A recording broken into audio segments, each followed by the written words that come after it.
سمجھ دنیا کے پہلے انجینئر کی کہانی شروع کرنے سے پہلے ہماری گزارش ہے کہ اگر ابھی تک آپ نے ہمارا چینل سبسکرائب نہیں کیا تو پلیز ہمارے چینل کو سبسکرائب کیجیے گا۔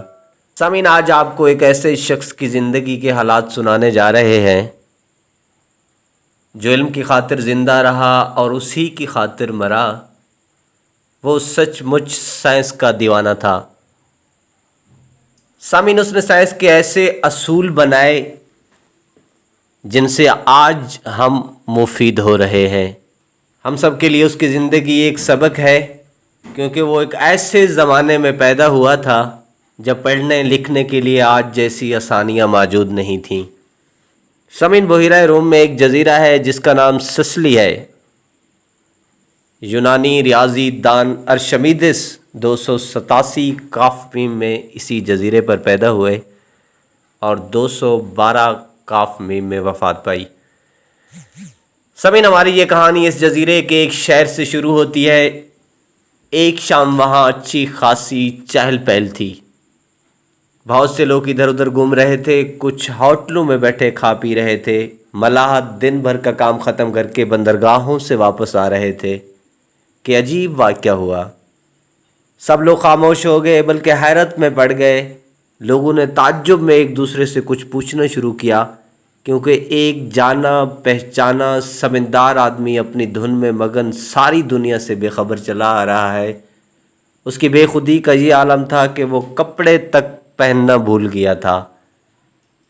صرف ایک لفظ اس کے منہ سے نکل رہا تھا جسے سب سن رہے تھے۔ کچھ لوگوں نے اسے دیوانہ سمجھا، لیکن دوسروں نے اس کی مخالفت کی۔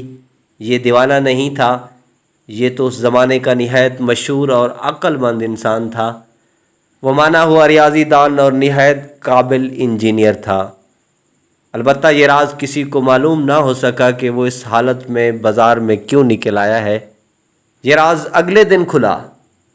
سائنس کا یہ شیدائی ارشمیدس تھا، جس کا بنایا ہوا اصول آپ نے اپنی کتابوں میں پڑھا ہوگا۔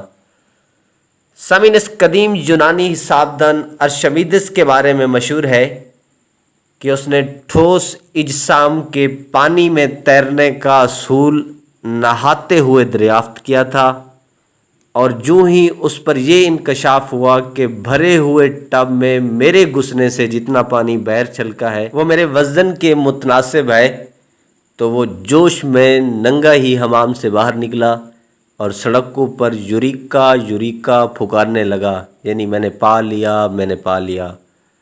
سمجھ یاد رہے، ارشمیدس بکری کی کھال پر اپنی حسابی فارمولے لکھا کرتا تھا، اور ریاضی کی بہت سی علامتیں اس نے خود ایجاد کر رکھی تھیں۔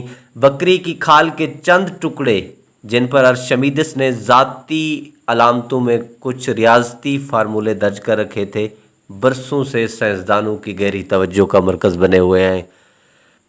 مسئلہ یہ ہے کہ 1500 برس تک تو یہ کھال کے یہ ٹکڑے ارشمیدس کی یادگار کے طور پر محفوظ رہے، لیکن آج سے کوئی 800 برس پہلے ایک پادری نے ارشمیدس کی عبارت کھرچ کر ان پر مسیح مناجات درج کر دی تھیں۔ سامعین، ملتے ہیں ایک بریک کے بعد، ہمارے ساتھ رہیے گا۔